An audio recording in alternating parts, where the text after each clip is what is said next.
Bonjour tout le monde!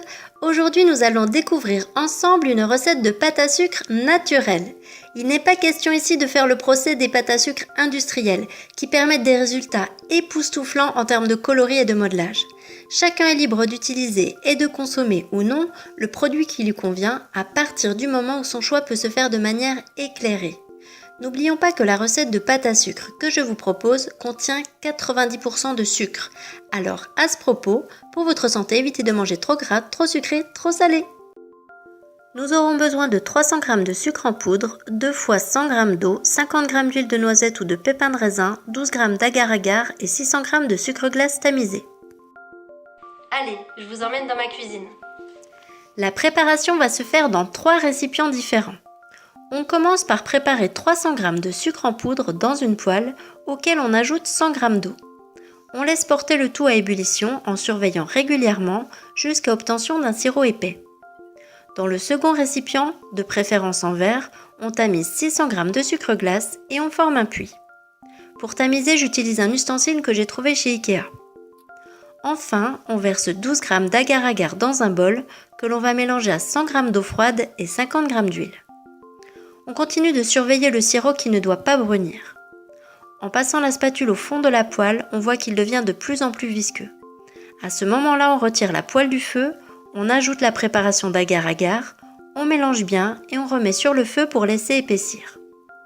Une fois que la préparation semble suffisamment épaisse, on la verse dans le puits de sucre glace et on mélange à la spatule car c'est extrêmement brûlant. La pâte peut sembler un peu molle, mais elle va prendre de la consistance en refroidissant.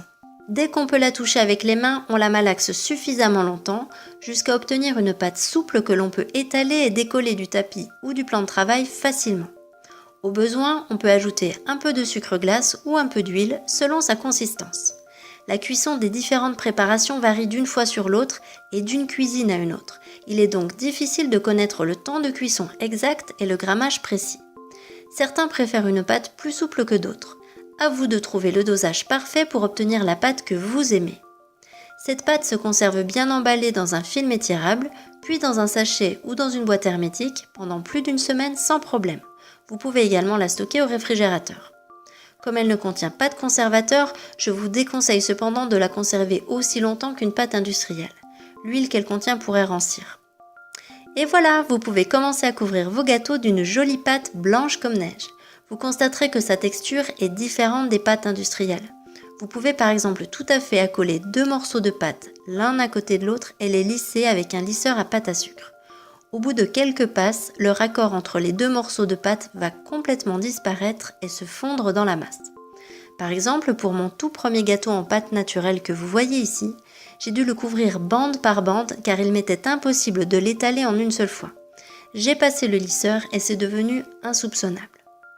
Sur mon second gâteau, la texture était idéale et j'ai pu étaler la pâte, la rouler sur mon rouleau et l'étaler en une seule fois sur mon gâteau. Avec de l'entraînement, vous maîtriserez de mieux en mieux la cuisson et la texture souhaitée. Dans une prochaine vidéo, nous verrons comment colorer notre jolie pâte naturellement. D'ici là, amusez-vous bien. Ciao ciao!